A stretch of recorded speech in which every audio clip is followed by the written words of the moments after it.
ہمارے خیالوں پر اثر رکھتی ہے، ہماری سوچ پر، وچار پر اثر رکھتی ہے۔ ہمارے وچار کیسے بن رہے ہیں، کیسے وچار ہمارے ظاہر ہو رہے ہیں، ہمارے فکر کیا ہے، سوچ کیا ہے، وچار کیا ہے، یہ جو وچار پلتے ہیں، بنتے ہیں، یہ صحبتوں سے پروان چڑھتے ہیں۔ اگر وچار اچھے بن رہے ہیں تو اچھی صحبت کی برکت ہے، وچار برے بن رہے ہیں تو بری صحبت کی برکت ہے۔ اب اس پر زیادہ سمجھانے کی ضرورت نہیں ہے، دنیا میں سمجھنے کے لیے خوب چیزیں ہیں۔ جب صحبت اچھی کسی پر چڑھ جائے، اچھی سنگت، اچھی صحبت کا اثر ہو تو ظاہر کیسے ہو کہ یہ اچھی صحبت والا ہے، تو آٹومیٹکلی اس کی زبان بدل جائے گی، اس کی زبان بدل جائے گی، اس کا رہن سہن بدل جائے گا، فکر بدل جائے گی، سوچ بدل جائے گی، الفاظ بدل جائیں گے، کہنے کا ڈھنگ بدل جائے گا، انداز بدل جائے گا۔ یہ بدلا بدلا انداز بتاتا ہے کہ کسی اچھے کی صحبت سے نصیب ہے۔ فکریں بدل جاتی ہیں، سوچیں بدل جاتی ہیں، وچاروں کی دھارا بدل جاتی ہے۔ اگر سنگت اچھی مل جائے تو دھارا اچھی بہنے لگتی ہے، سنگت بری مل جائے تو دھارا بری بہنا شروع کر دیتی ہے۔ اب وچار آپ کے ہیں لیکن اس کو اچھائی اور برائی کی دھارا میں لے جانے کے لیے صحبت اور سنگت کا بڑا محتو ہے۔ اسی لیے اسلام نے اس چیز پہ زیادہ زور دیا ہے، جو کام صحبت کرتی ہے وہ کوئی دوسرا عمل کام نہیں کر دکھاتا، صحبت میں وہ اثر ہے۔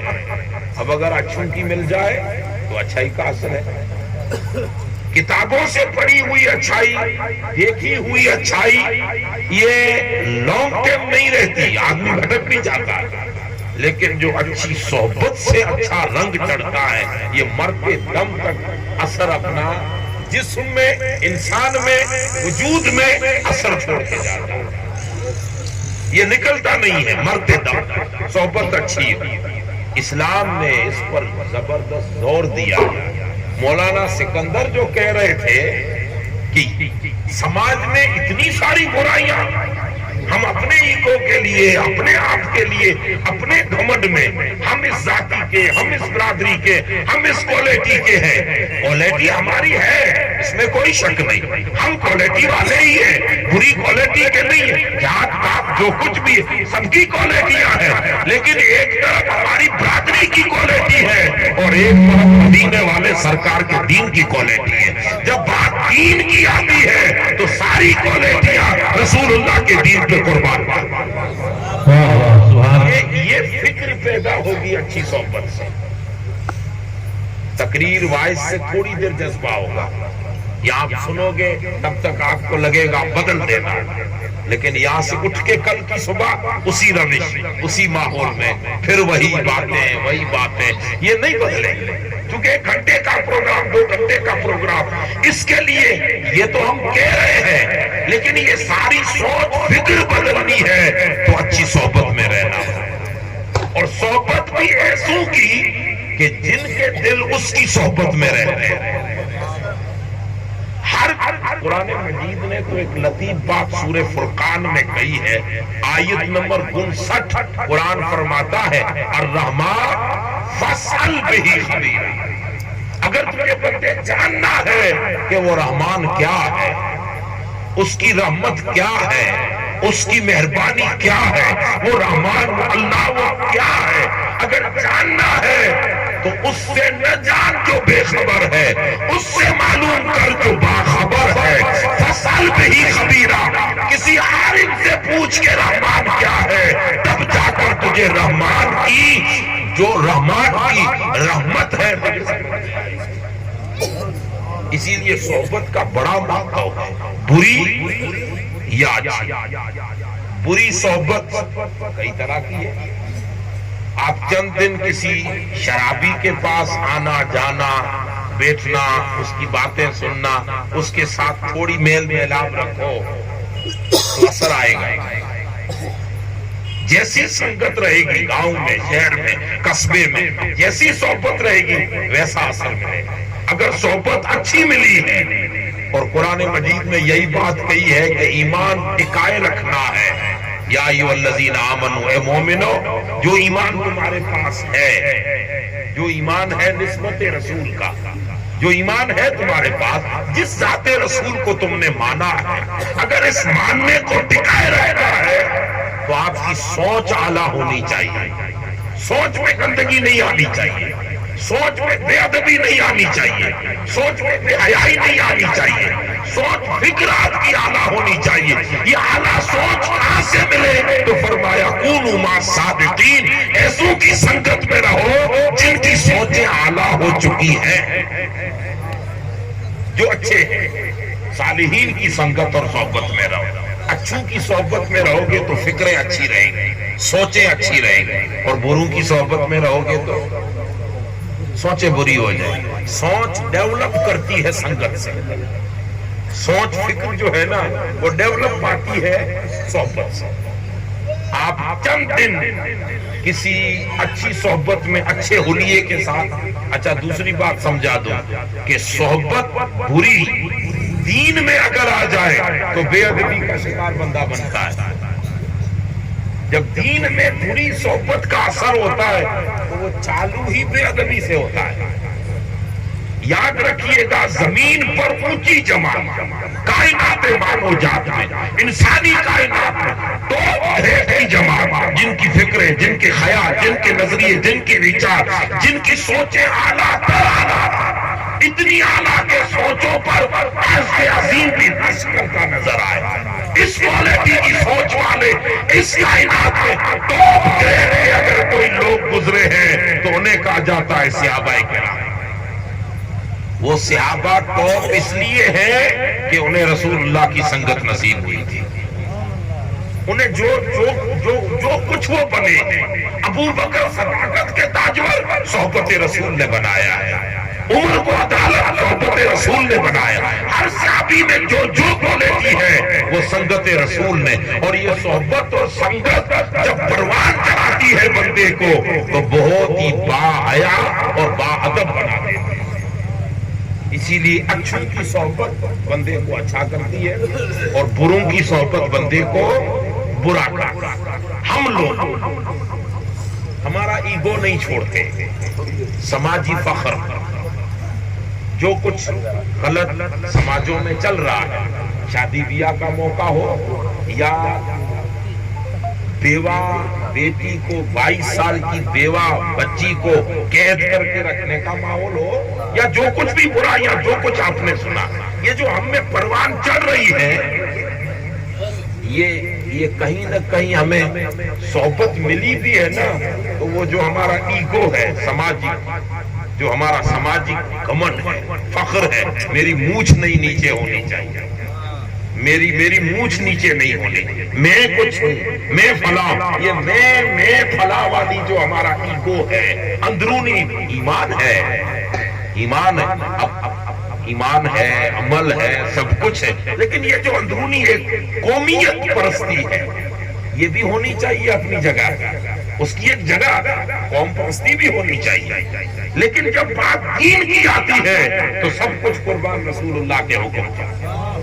یہاں پر کوئی قومیت نہیں ہے، یہاں پر کوئی گھمنڈ نہیں، یہاں پر کوئی فخر نہیں، یہاں پر ایک ہی بھاشا چلتی ہے، انہیں جانا انہیں مانا، نہ رکھا غیر سے، اور صرف رسول اللہ کی بات، اب کوئی بات نہیں چلے گی۔ میں کتنا ہی بڑا صحیح لیکن در رسول کے آگے کچھ بھی نہیں، میں کتنا ہی بہادر کیوں نہ ہوں لیکن در رسول کے آگے کچھ بھی نہیں، میں کتنا ہی بڑا بچہ ہوں لیکن آقا کی دہلیز کے آگے کچھ بھی نہیں۔ بندہ جب کلمہ پڑھنے کے بعد در رسول کا کتا بنتا ہے تب مولا اسے ان کی منزلیں عطا فرماتا ہے۔ واہ واہ سبحان اللہ، نعرہ تکبیر۔ یہ چیز پروان چڑھتی ہے سنگت سے، سنگت یہ ڈیولپ ہوتا ہے صحبت سے۔ عاجزی میں زیادہ ٹائم نہیں ہے اس لیے تفصیل سے نہیں کہہ سکتا، عاجزی یہ نہیں کہ آپ پرشاسن کے آگے ہاتھ باندھ کے کھڑے رہیں، یہ عاجزی نہیں ہے۔ عاجزی یہ نہیں کہ پردھان کے سامنے ہاتھ باندھ کے کھڑے رہیں، عاجزی انکساری یہ نہیں کہ آپ یوں ہی جھک کے سینہ جھکا کے چلتے رہو، نہیں، قرآن کہتا ہے سینہ تان کے بھی چل، لیکن گھمنڈ کس کے آگے کرنا ہے؟ جہاں گھمنڈی ہو وہاں گھمنڈ کر، لیکن جہاں عاجز پسند ہو وہاں عاجزی سے پیش آ۔ میں یہ قوم کو نہیں کہوں گا کہ سینہ جھکا دو، یہ نہیں کہوں گا کہ تم قومیت چھوڑ دو، رکھو ساری چیزیں ہونی چاہیے۔ وہی حضرت عمر ہے، ایک طرف گھٹنا دیکھ کر بیٹھے ہیں تو دوسری طرف سینہ تان کے کھڑے ہیں۔ سمجھنا ہوگا کہ کب گھٹنا دیکھنا ہے، کب سینے کو تاننا ہے۔ جب بات کرے رسول کی آتی ہے تو سروں کو جھکانا ہے، جب بات پیر کے دشمن کی آتی ہے تو سینے کو تاننا ہے۔ پھر وہ آپ جیسے سمجھے وہ آپ سمجھتے جائیے گا، اتنا وقت نہیں ہے۔ دیکھیے فاروق اعظم کا زمانہ، قرآن مجید میں ایک قصہ ہے، مشہور قصہ ہے، سورہ کہف میں قرآن مجید میں ایک قصہ بیان کیا ہے۔ ایک قصہ ہے اصحاب کہف والا، وہ مشہور ہے، اور دوسرا ایک قصہ ہے ایک نبی کا حضرت خضر علیہ السلام کے پاس جانا۔ حضرت موسیٰ علیہ السلام ہائی کوالٹی کے نبی ہیں، نبی سب ہائی کوالٹی، بلکہ ہائی ہوتا ہی تب ہے جب وہ نبوت میں ہو، ورنہ یہ ساری دنیا کی ہائی کوالٹیاں کچھ بھی نہیں۔ نبی خود اونچ گریڈ لوگ رہتے ہیں، ان کی گریڈ بہت اعلیٰ رہتی ہے، وہ نبی ہیں۔ ہم لوگ نبی کی صحبت میں بیٹھنے والے کو صحابی کہیں تو جو نبی خدا کی صحبت میں بیٹھے اس کا درجہ کیا ہوگا؟ اس لیے اونچ گریڈ کے لوگ ہیں نبی۔ حضرت موسیٰ علیہ السلام نکلے ہیں حضرت خضر علیہ السلام کی ملاقات کیوں کی، کیا سنجوگ تھے، یہ لمبا چوڑا واقعہ، اتنا ٹائم نہیں۔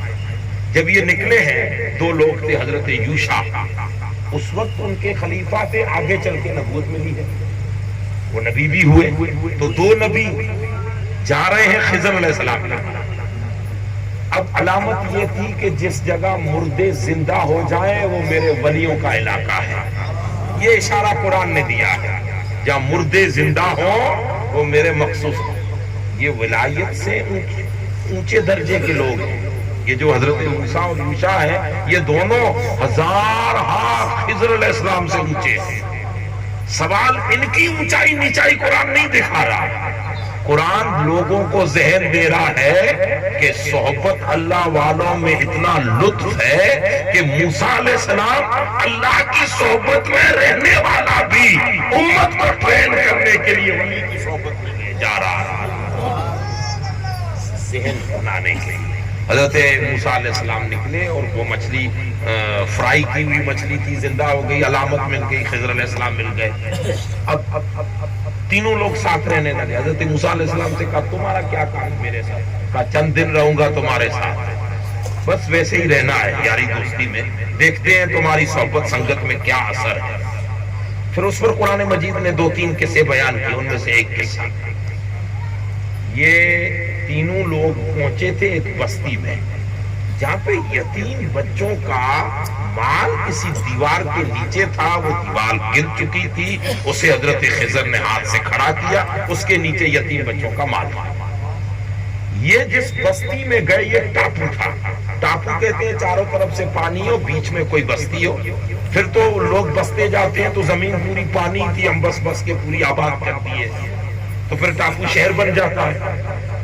اس علاقے میں حضرت موسیٰ علیہ السلام گئے اور حضرت یوشع اور حضرت خضر، تین لوگ گئے۔ بستی میں اس وقت 5 گھر ہوں گے، 10 گھر ہوں گے، 20 گھر ہوں گے، 25 گھر ہوں گے، مختصر سا ٹاپو تھا۔ جب یہ لوگ گئے تو گاؤں والوں نے دیکھا کہ کوئی نئے مہمان آ گئے، جیسے رمضان میں ہم دیکھتے ہیں کہ کوئی نیا مولوی صاحب آ گیا تھیلا لے کے، ہماری نظریں گھومتی ہیں نا، تو بستی والوں نے دیکھا کہ کوئی نئے لوگ آئے ہیں، تو حضرت خضر علیہ السلام نے جب وہ بستی کے اچھے خاصے لوگ ملاقات کیے، ملے، تو کہا تم لوگ؟ کہا میں خضر ہوں، یہ ہیں، یہ ہیں، یہاں کیا کر رہے ہیں؟ کہا کچھ نہیں، جاتے جاتے یہاں سے نکلے تھے تو رات ہو گئی ہے، ایک رات آپ کے یہاں پڑا ہوگا، صبح چلے گئے، تو بس ہمیں کچھ نہیں چاہیے، خالی اگر کھانا دے سکو تو مہمان نوازی میں کھانا ہے، اور رہنے کے لیے ایک کمرہ ہو، چھوٹا جھوپڑا ہو، اوڑھنے کے لیے گودڑی ہو، مہمان نوازی میں اور کیا ہو۔ یہ جس بستی میں جا رہے تھے اس کا نام ہے سجستان، زمانہ ہے فاروق اعظم کا، یہ موسیٰ علیہ السلام جب گئے تھے تب چھوٹا ٹاپو تھا، بنتے یہ سنورتے شہر بن گیا۔ اب یہ بستی والے کیا کیے، حضرت موسیٰ، حضرت یوشع اور حضرت خضر علیہ السلام کو منع کرا کہ نہیں، ہم کوئی مہمان نوازی نہیں کریں، یہ نئے لوگوں کے لیے ہمارے دروازے بند ہیں۔ جیسے آج کل یہی ہوتا ہے کہ یہاں راترے وسرام منائی چھے، یہاں رات روکنا منع ہے، ہوتا ہے نا کسی جگہ، یا کوئی روکان نہیں کر سکتے، جاؤ دوسری جگہ۔ پھر یہ بیچارے علماء لوگ لے کے کبھی ہوٹلوں میں، کبھی کہاں جو ہم کرتے ہیں حال ان کا۔ اس وقت تو منچ پہ بیٹھے ہیں، لیکن یہی منچ والے، یہی تقریر کرنے والا تھیلا لے کے رمضان میں تمہارے پاس آ جائے بھوک لے کے، تو اللہ ماشاءاللہ کے کوئی ہاتھ بھی ملائے۔ جو ہمارا رویہ رہتا ہے، خیر آپ سیفٹی رکھتے ہو، لیکن اس سے بڑی سیفٹی کیا ہوگی کہ مسجد اور مدرسوں کو اگر آباد بھی کیا ہے تو انہی علماء نے کیا ہے۔ ہمیں اتنی سیفٹی کی کہاں فکر تھی، بیرک ہے۔ اب ان لوگوں نے کھلے الفاظ میں منع کر دیا، 224 کی طرح چٹ منع، ہمارے یہاں کوئی مہمان نوازی نہیں، جاؤ۔ قرآن نے اس واقعے کو بیان کیا۔ یہ تھوڑی دیر آرام سے سمجھنے کی کوشش کیجیے گا، اگلا جملہ آ رہا۔ قرآن نے اس لفظ کو بیان کیا۔ جب یہ تینوں لوگ اس بستی میں گئے تو بستی کے معزز حضرات آئے، فَأَبَوْا أَن يُضَيِّفُوهُمَا۔ بات دوری کی چل رہی تھی حضرت موسیٰ اور حضرت خضر کی، اس لیے ضمیر یہی ہے۔ قرآن کہتا ہے کہ ان بستی والوں نے مہمان نوازی سے انکار کر دیا، منع کر دیا، ہم مہمان نوازی نہیں کریں گے، تو واپس چلے گئے، دیوار کھڑی کر دی، خیر یہ بات ہو گئی، یہ قرآن نے لکھ دیا۔ اب یہ واقعہ بنا ہے موسیٰ علیہ السلام کے زمانے میں، قرآن اترا ہے رسول اللہ کے قلب اطہر پر۔ حضرت موسیٰ اور رسول اللہ کے بیچ میں مورخین کہتے ہیں 5000 سال کا فاصلہ، کسی نے 32,000 سال بھی بتایا، یا جو بھی فاصلہ ہو اللہ بہتر جانے، لیکن فاصلہ تو زیادہ ہے۔ حضرت موسیٰ کا واقعہ ہے علیہ السلام، اور آئے رسول اللہ کے قلب اطہر پہ قرآن اترا۔ جب قرآن اترا تو اس پورے نقشے کو قرآن نے بیان کیا۔ اب بیان کیا قرآن تو پھر عرب میں اترا تھا، آہستہ آہستہ عرب والوں کو کیا پتا، گلوبل ویلیج کا تصور تو آج بنا ہے، اس وقت تو نہیں تھا۔ اس وقت تو ممبر پر بیٹھ کر جب رسول اللہ کہتے ایک زمانہ آئے گا کہ ہندوستان میں بیٹھا ہوا بندہ امریکہ کے بندے کو دیکھتا ہوگا، تو لوگ کہیں گے کیسے دیکھے گا، تو اس وقت تو سمجھ میں بات نہیں آئی، لیکن آج گلوبل ویلیج کے تصور میں سمجھا دیا کہ انٹرنیٹ کے کنیکشن سے ہند میں بیٹھا ہوا بندہ امریکہ کے بندے سے بات کر سکتا ہے۔ میں کا نادار جب ٹیکنالوجی سمجھ میں آ گئی، اس کو انسان نے بنایا ہے، تو رسول اللہ مدینے میں امتی کو کیوں نہیں دیکھ سکتے؟ دنیا کی ٹیکنالوجی دنیا نے بنائی ہے، اور رسول اللہ کی آنکھ کو خدا نے بنایا۔ نعرہ تکبیر، نعرہ رسالت، شان مصطفیٰ۔ آج اس گلوبل ویلیج سے پوری کائنات روزے روشن کی طرح سمجھ میں آ رہی ہے۔ تو قرآن میں مطلب اس وقت تو نہیں جان رہے تھے، آہستہ آہستہ اسلام بڑھ رہا۔ حضور کا زمانہ ظاہری حیات کا پورا ہوا، ابو بکر صدیق کا 2.5 سال زمانہ پورا ہوا، حضرت عمر آئے، عمر کے کافی 2-4 سال نکل گئے، 16-17 ہجری میں یہ علاقے فتح ہوا۔ خالد بن ولید، سعد بن ابی وقاص، ابو عبیدہ بن جراح، حضرت موسیٰ اشعری رضی اللہ عنہ، یہ صحابہ کرام۔ اب یہ علاقہ فتح ہوا سجستان، اب فتح ہوا تو کلمہ بھی پڑھیں گے، اور کلمہ پڑھے ہیں تو قرآن بھی سیکھیں گے، کیونکہ وہ عرب تو جانتے تھے، عربی سے تھوڑا لگاؤ تھا، اور زبان اتنی میٹھی ہے کہ تھوڑا گل مل جاؤ تو آٹومیٹکلی دل کرتا ہے سمجھنے کے لیے۔ ہر زبان کی اپنی ایک کھچاؤ ہے۔ تو اہل سجستان نے قرآن سیکھا، قرآن سمجھا، جب سیکھا سمجھا تو بات سمجھ میں آئی کہ یہ تو ہمارے گھر کی بات ہے، ارے تو ہمارے وڈیلوں کی بات ہے، ہماری مونچھ تو اب جا رہی ہے، ارے یہ تو ابھی سکندر صاحب بیان کر رہے تھے، یہ تو فلودی کی بات ہے، ہماری ناک کٹوا دی اسٹیج پہ بیان کر کے، نہیں کرنا چاہیے، ہمارے گھر کی بات ہے، ہماری تو ناک کٹ گئی۔ اب اہل سجستان نے جب یہ پڑھا قرآن تو ایک دوسرے کو کہا یہ گاؤں تو ہمارا ہی نہیں ہے. ہمارے ڈوکرے کہتے تھے کہ موسیٰ یہاں آئے تھے, خضر یہاں آئے تھے. تو سجستان میں اس کے لیے اب کتنی بستی تھی اس وقت؟ 90,000 گھروں کی بستی تھی ٹاپو اس وقت. تو ان میں سے 32,000 لوگ کلمہ پڑھ چکے تھے. بڑا انقلاب ہے. لیکن انہوں نے دوسرے میں یہ قرآن میں یہ تو اباؤ والے ہم ہی نہیں ہیں, ہمارے آبا بھی نہیں ہے. یہ تو ذرا موسیٰ اشعری سے بات کریں اس مسئلے میں. حضرت موسیٰ اشعری کے پاس آئے. السلام علیکم. وعلیکم السلام. ایک چھوٹا سا جی کہو کیا یہ قرآن میں جو موسیٰ علیہ السلام کا قصہ بیان ہوا ہے یہ ہمارا ہی گاؤں ہے. اوہو مجھے تو معلوم ہی نہیں تھا آپ کا گاؤں ہے. واہ. یہ کچھ باتیں ایسی ہیں جو ہاؤ باؤ سے ہم سمجھانے کے لیے کرتے ہیں جو کتابوں میں ملتی نہیں ہے. پھر آپ بولو یہ او کہاں لکھا تھا. یہ کچھ آپ کے یہ ایسے امپریشن سے کچھ سمجھانے کے لیے. ارے یہ تم ہو, اچھا اچھا تمہارے گاؤں میں موسیٰ علیہ السلام آ گئے. واہ واہ زہے قسمت زہے نصیب. ہاں قسمت تو ٹھیک ہے لیکن ہمارے پرکھوں نے گڑبڑ کر دی ہے. کیا گڑبڑ کی؟ وہ آئے تھے رات نوکان کے لیے لیکن مہمان نوازی سے سیدھا انکار کر دیا. 2 4 کی طرح نہیں کریں گے. اور قرآن نے لکھ دیا ہے فابو یہ مہمان اس مہمان. اب فلودی میں کہوں کہ ہم مولانا صاحب ہیں, قبلہ صاحب ہیں اور میں ہوں, مسافر لوگ ہیں, یا میں گجرات سے ہوں, یہ حضرت یہ باہر یوپی سے, ایک رات کے لیے کوئی اچھی جگہ. اب یہ اسٹیج پر بیٹھے ہوئے ہیں, تقریر ہو گئی ابھی جاؤ. کہاں جائیں گے رات کو یار؟ کیا گئے تو یہ دل میں چبھے کے بعد نہیں چبھے. تو حضرت موسیٰ اشعری نے کیا کرنا ہے, تھوڑا اس میں تھوڑی باری بھی ہو جائے تو ہماری مونچھ بچ جائے.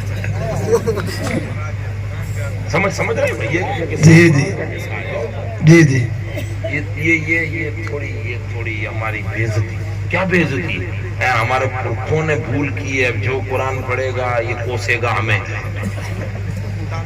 تانے ماریں گے یار. تو تھوڑا اس میں تھوڑا بہت کچھ. حضرت ابو موسیٰ اشعری سنگت یافتاؤں میں سے تھے. ان کی نیت کو بھانپ گئے. آپ نے کہا یہ میرا کام نہیں ہے. حضرت ابو عبیدہ بن جراح سے بات کرا, وہ مجھ سے تھوڑے سینئر ہیں. حضرت ابو عبیدہ بن جراح کمانڈر تھے اس علاقے کے. وہ آئے, تھوڑی ان سے بات ہوئی. حضرت ابو عبیدہ بن جراح بھی ان ہم نشینوں میں سے تھے. بات تو تمہاری ہے لیکن میرے بس کی نہیں. تو یہ تم حضرت سعد بن ابی وقاص سے بات. سعد بن ابی وقاص کائنات پوری مل کے کہے میرے محبوب تیرے چرنوں پہ میرے ماں باپ قربان جائیں, اور محبوب کہے سعد تجھ پہ محمد کے ماں باپ. حضرت سعد بن ابی وقاص اور خالد بن ولید دونوں ساتھ رہتے تھے. وہ ایک دوسرے کی روح کی مثل جنگ میں رہتے تھے. حضرت سعد بن ابی وقاص سے بات کی, مخصوص لوگ گئے, وڈیرے جاموت راگیوان چودھری پٹیل, آپ جو بھی سمجھو جس بات میں سمجھو, سماجی لوگ. اب اس وقت یہ آج والا راجکارن تھا ہی نہیں, یہ راجنیتی تھی نہیں, اس کو بھول جائیے. یہ پچھلے چند سالوں سے انگریز گیا اور ہمیں دیتا گیا, اس کو چھوڑ دی. لیکن پٹیل آئی تھی, پرانے زمانے میں بھی سرپچائی تھی, وڈیرائی تھی. تو یہ وڈیرے لوگ آئے, کہا سائیں تھوڑا یہ مسئلہ ہے. حضرت سعد بن ابی وقاص تو ساتھ تھے. کہا دیکھو بھائی جان, یہ تم جو میٹر میرے پاس لائے ہو نا, کیا کر سکتا ہوں تمہاری مدد. کہا بس سیدھی سی بات ہے. کہا کیا بات ہے؟ کہا یہ قرآن میں آیا ہے ابو, جیسی سنگت ہو ویسا دماغ اور فکر بنتی ہے. آپ تھوڑی دیر کسی کاریگر کے پاس بیٹھو, بائک بنانے والے کے پاس, تو آپ خود بھی تھوڑا سیکھ لو گے. سنگت کا اثر ہے. تو یہ کوالٹی والے تو تھے.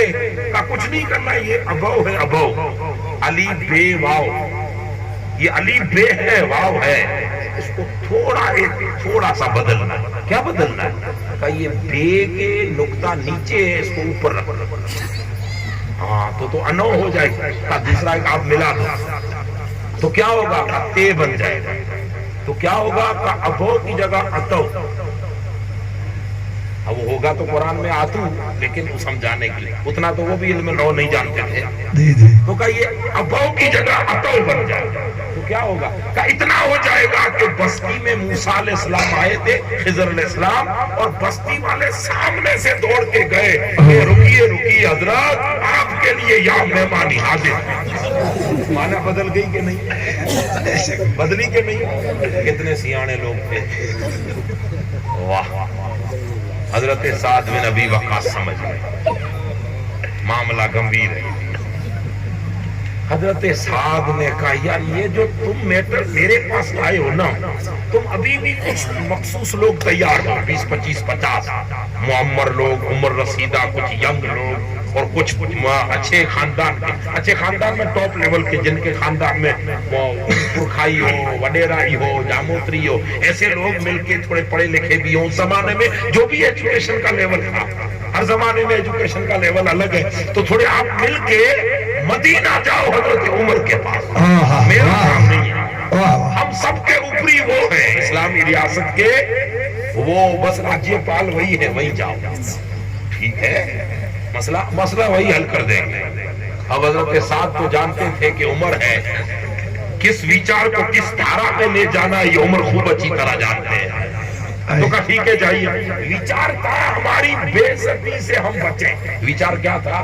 بے عزتی سے. ان کا ویچار کیا تھا؟ ہماری ناک نہ کٹے. ان کا ویچار تھا مونچھ نیچے نہ ہو. ان کا ویچار تھا ہم اوپر رہے، ہماری ٹنگڑی اوپر رہے. یہ ان کا ویچار تھا. اب ویچار کو کیا روپ دینا ہے یہ حضور کے اصحاب سے بہتر کون جانتا ہے؟ واہ واہ واہ. اچھا اب یہ آئے مدینہ مدینہ مدینہ مدینے پہنچے. حضرت عمر سے ملاقات ہوئی تو مدینہ تھا مہمان نوازی، مدینے کی رحمت. آج بھی مدینہ اتنا دیاڑو سال کے بعد تو اس وقت تو نور علی نور، اس وقت بھی دیاڑو مدینہ ہے. آپ جس گلی میں جاؤ کوئی کھلا رہا ہے، کوئی پلا رہا ہے، کوئی کھجوریں دے رہا ہے، کوئی پانی دے رہا ہے. آپ کسی کو ٹکر مار دو تو وہ تمہیں کھڑا ہو کے سوری بول رہا ہے. یہ جو تاثیر ہے رحمت والی، رفت والی، دیا والی، پریم والی، بھاونا والی، یہ جو رحمت والی سوچ فکر ہے، یہ لوگوں کا کمال نہیں، مکین گنبد خضرا کا کمال ہے. اس کشتی پر ایسا محبوب سویا ہے جسے خدا نے رحمت للعالمین بنایا. واہ واہ واہ، بہت خوب بہت خوب. اب یہ لوگ مدینے پہنچے، اچھی طرح سے مہمان نوازی ہوئی، رات سو گئے. صبح حضرت عمر کی عدالت لگتی تھی 10-1 بجے. عدالت کیا، وہ کورٹیں تو تھی نہیں، یہی مسجد نبوی کا صحن ہوتا. اسی چٹائی پر عمر بیٹھتے، اسی پر سب بیٹھتے اور باتیں ہوتی. اب یہ لوگ نئے نئے تھے. آگے حضرت عمر نے کیسے ہو گئے، کہاں سے آئے؟ حضور سجستان سے آئے. اس وقت تو سارے ملک الگ الگ ہو چکے ہیں، یہ سب نقشے پر آپ دیکھو گے تو سب مل جائیں گے. کوئی کام نہیں. الحمدللہ آپ کے جو رسول اللہ کے غلام اور آپ کے ساتھی جو یہاں آئے ہیں، خالد بن ولید ہوں، سعد بن ابی وقاص ہوں، ابو عبیدہ بن جراح ہوں، حضرت موسیٰ اشعری، دیگر صحابہ، انہوں نے تو پورے علاقے کو نور بنا دیا ہے. دین کا جو کام کر رہے ہیں ماشاءاللہ، یہ وہ سب باتیں ہیں. تو آپ سب لوگ بستی کا، بستی وہ ٹاپو ہے تھوڑا سا. کتنے بستے ہو ٹاپو میں؟ 90,000 گھر ہے. ہاں کتنے کلمہ پڑھ چکے. تو کہا ہم جب نکلے تھے تو 32,000، ہو سکتا ہے اس وقت 52,000 بھی ہو گئے، کیونکہ 2 مہینے ہو گئے ہمیں آنے جانے. اب سارا بستی کلمہ پڑھ لیں گے ماشاءاللہ. نصیب والے، الحمدللہ اللہ نے تمہیں اسلام دیا.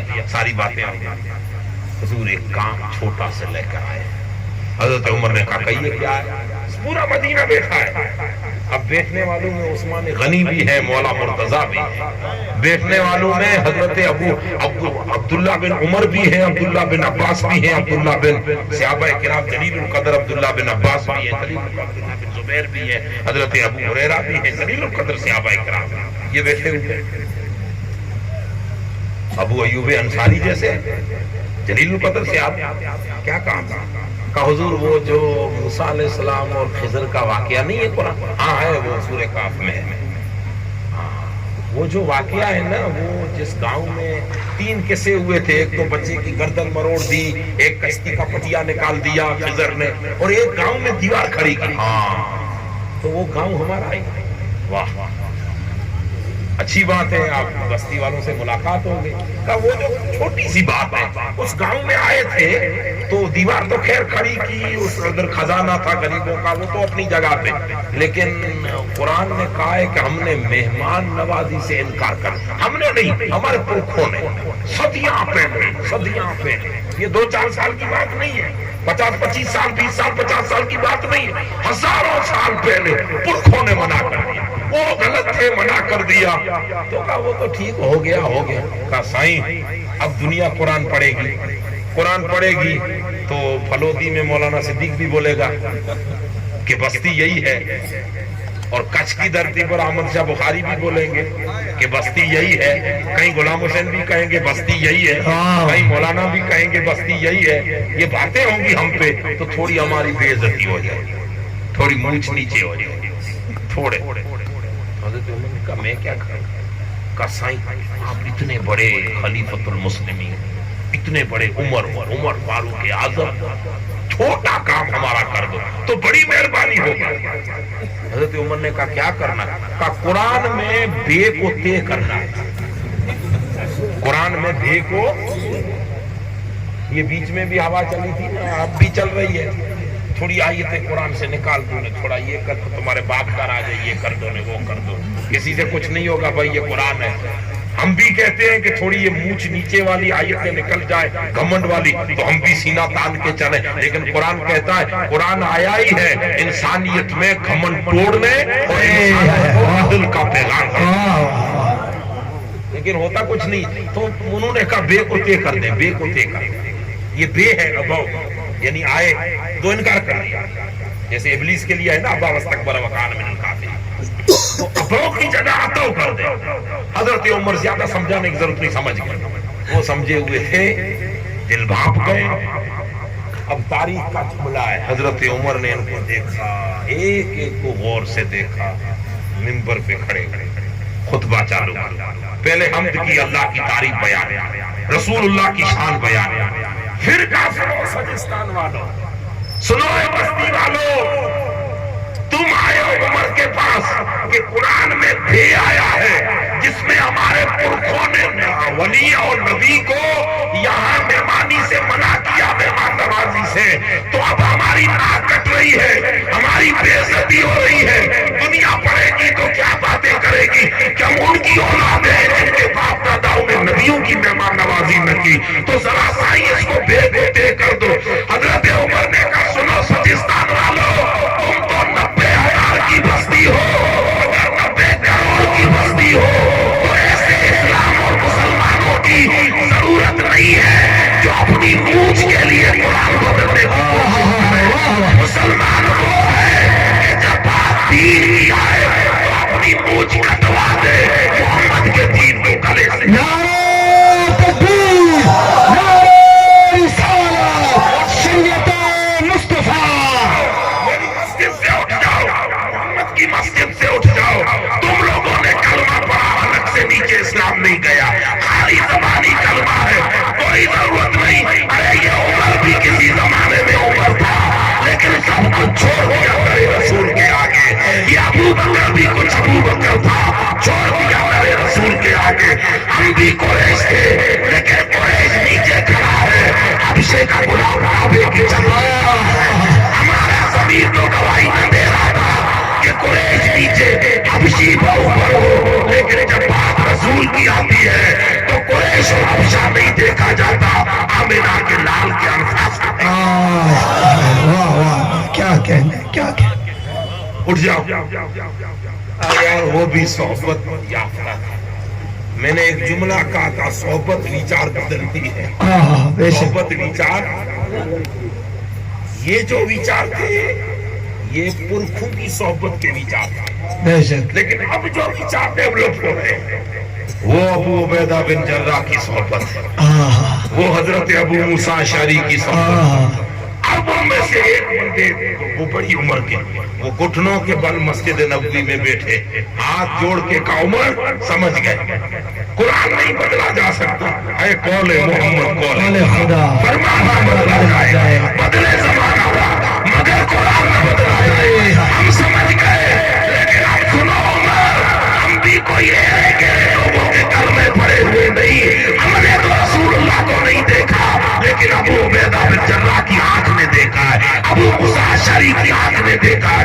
خالد بن ولید کی آنکھ میں دیکھا ہے، ان کی صحبت یافتہ ہے. اب یہی الفاظ قرآن میں رہیں گے. ہم دنیا کو کہیں گے کہ جب تک نبی کی صحبت نہ ملی تھی تو ہم آبا کے دین پر تھے، اور جب حضور کی صحبت ملی تو اللہ نے ہمیں یہ عزت عطا کی. سبحان اللہ سبحان اللہ. یہ بھلے قرآن ہے. اب ہم دنیا کو بتائیں گے کہ ہمارے باپ دادا وہ تھے جنہوں نے نبیوں کی مہمانی نہ کی، لیکن ان کی اولاد وہ ہے جن کو نبی کے اصحاب کی صحبت نے دین کے وفادار بنا.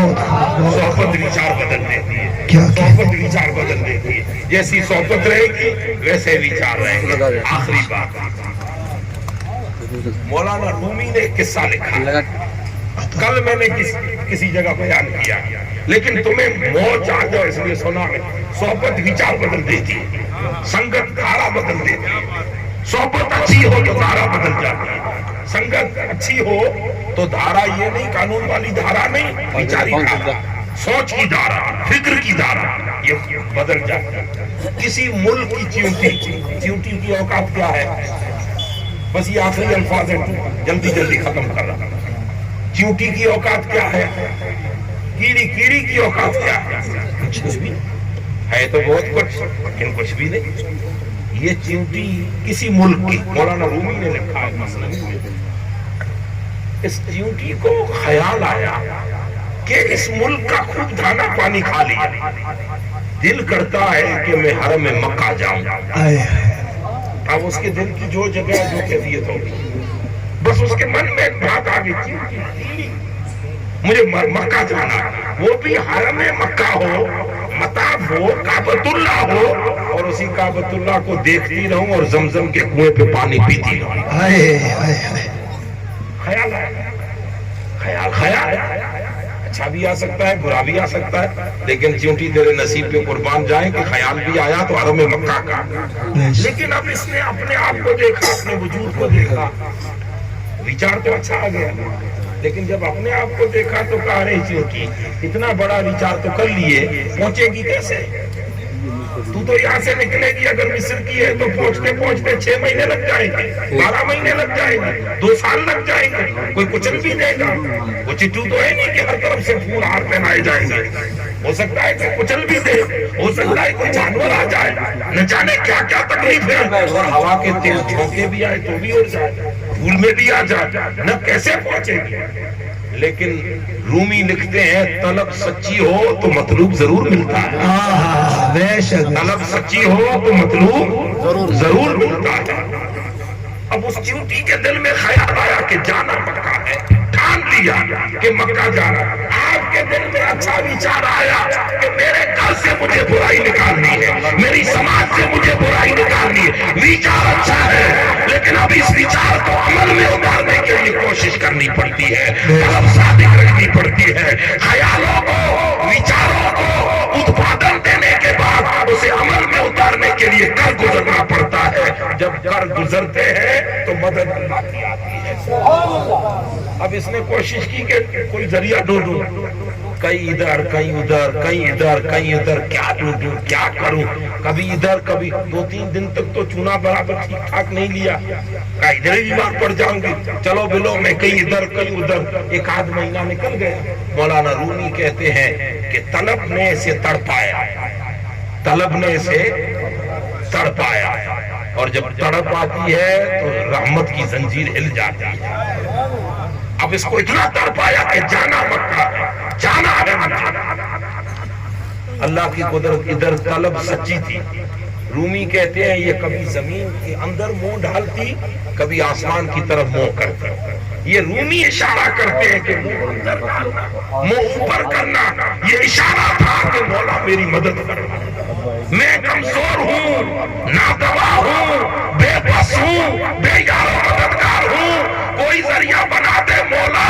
اور اقبال کہتے ہیں دل سے جو آہ نکلتی ہے وہ اثر رکھتی ہے، پر نہیں طاقت پرواز مگر رکھتی ہے. مولا مدد کر، مولا مدد کر. یا لمو سرکم وخفاکم. مولا علی المرتضی منبر کوفہ پہ فرماتے ہیں لوگوں میرا خدا اتنا طاقتور ہے کہ چیونٹی کی زبان بھی جانتا ہے اور بڑے سے بڑے ہاتھی وہ جان رہا ہے ادھر اس کی طلب بڑھی، ادھر مکے کے کبوتر کے دل میں اللہ نے خیال ڈالا کہ اڑ کے مصر جا، بھارت جا، ایک فلاں علاقے میں چیونٹی ہے جسے حرم میں لے آنا۔ دیکھیے بھئی اللہ ذریعہ اللہ بناتا ہے۔ یہ مولانا رومی نے قصہ، اور رومی خالی حکایت مت سمجھنا، یہ مثنوی خالی فارسی اشعار نہیں ہے، بلکہ صوفیاء کہتے ہیں مثنوی مانوی مولوی اصل قرآن پر زبان پہلے مثنوی ہے مولانا۔ حضرت رومی صاحب کہتے ہیں وہ کبوتر وہاں سے اڑا، یہاں پہنچا۔ اب یہاں پر سمجھنے والی بات، چیونٹی نے دیکھا کہ کبوتر تو ہے، دوسرے بھی ہیں، لیکن ان سے تھوڑا الگ ہے، کلر میں بھی الگ ہے، سوچ میں بھی الگ ہے۔ دوسرے ہو ہو کرتے ہیں، یہ بڑی شانتی سے ہو کر رہا ہے، آواز میں بھی دھیمی دھیمی لچک ہے، پیار ہے، محبت ہے، حیا ہے، شرم ہے، یہ سب چیزیں ہیں، مریادہ ہے، مانسکتا جس کو بولے نا، اچھی سوچ ہے۔ یہ کبوتر تھوڑا الگ الگ ہے۔ اب اس کے دل میں خیال آیا کہ چلو کبوتر ہی ہے، ہو نہ ہو یہ مکے کا ہے، یہ عرب کا ہے، تو ایک کام کرتی ہوں اس کے قدموں سے جڑ جا۔ رومی نے لکھا یہ چیونٹی سے رکھ کے آئی، کبوتر کے قدم صبح دیکھ لینا گاؤں میں، یہ کبوتر کے قدموں میں تھوڑے تھوڑے ایسے گائیاں رہتی ہیں، ان گائیوں میں بیٹھ گئی چھپ کے، نہ ہوا لگے، نہ جھونکے لگے، نہ فضا لگے، نہ کہیں گرے، چھپ کے بیٹھ گئے، درد نہیں دیا۔ یہاں پر بھی آگے ایک جملہ آ رہا ہے، درد نہیں دیا، چیونٹی کا کام ہے کھرچنا، اپنی فطرت بلا دی طلب یار میں، اپنی فطرت بلا دی طلب میں کہ حرم میں پہنچنا، شانتی سے بیٹھ گئے۔ اب یہ کبوتر کو حکم یہی تھا، وہ آ گئی بیٹھ گئی، یہ یہاں سے اڑا، اب یہ اڑا اور ادھر ہی جا کے اس کو پہنچایا حرم مکہ میں۔ چیونٹی اتر گئی، زمزم کے آگے آ گئی، پہلے 7 چکر لگائے، پھر شکر کیا، پانی بھی پی رہی ہے، کعبے کا دیدار بھی کر ایسا پورا ہوا کہ سام مولانا رومی کا پورا۔ اب رومی لکھتے ہیں، رومی کہتے ہیں اے بندو، جب اچھا ویچار چیونٹی کے من میں آئے تو مدد مولا کرتا ہے، اچھا ویچار چیونٹی کے من میں آئے تو مولا ذریعہ بناتا ہے۔ ارے وہ تو چیونٹی تھی، تو تو انسان ہے، لقد کرمنا بنی آدم کا تاج زرنی تیرے سر پہ ہے، انا خلقنا الانسان فی احسن تقویم کی زیبائیاں خدا نے تجھے عطا فرمائی، تو تو انسان ہے، بشر ہے، مانو ہے، منوسیہ ہے، انسان ہے، اور انسان میں بھی محمد رسول اللہ کا غلام ہے۔ اگر تجھے اچھا وچار آ جائے کہ اب مجھے بدلنا ہے، مجھے میری زندگی بدلنی ہے، خوب جی لیا اپنے نفس کے لیے، خوب جی لیا اپنے قبر میں، اب جینا ہے مدینے والے کے لیے، اب جینا ہے رسول کی اچھا پر، اب جینا ہے مصطفیٰ کے اشارے پر۔ اگر یہ وچار آ جائے اور طلب سچی ہو تو اللہ تجھے بھی کوئی کبوتر عطا فرما دے گا۔ جب چیونٹی کو کبوتر ملا تو لا تقنطوا من رحمت اللہ، مایوس نہ ہو، تجھے بھی کوئی کبوتر ملے گا۔ اور یہ کبوتر ہی تھا، جب بغداد کے لوگوں کے وچار خراب ہوئے تب اللہ نے عبد القادر جیلانی جیسا جیلانی کبوتر بھیج دیا۔ جب بھارت میں بسنے والوں کے وچار خراب ہوئے تو اس زمانے میں معین الدین اجمیری جیسے کبوتر کو بھیج دیا۔ اور اے راجستان والوں اور علاقے والوں، ہمارے وچار خراب ہوتے ہیں تب اللہ تعالیٰ یا اشفاق حسین جیسا یا غلام حسین جیلانی جیسا کبوتر بھیج دیتا۔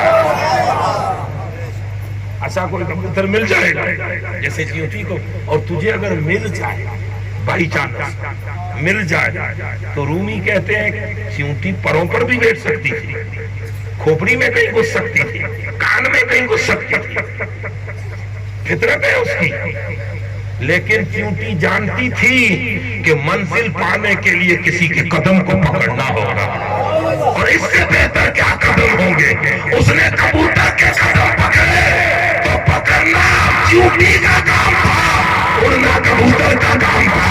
کبوتر اپنی اڑان اڑ رہا ہے اور چیونٹی کو معراج نصیب ہو رہی ہے۔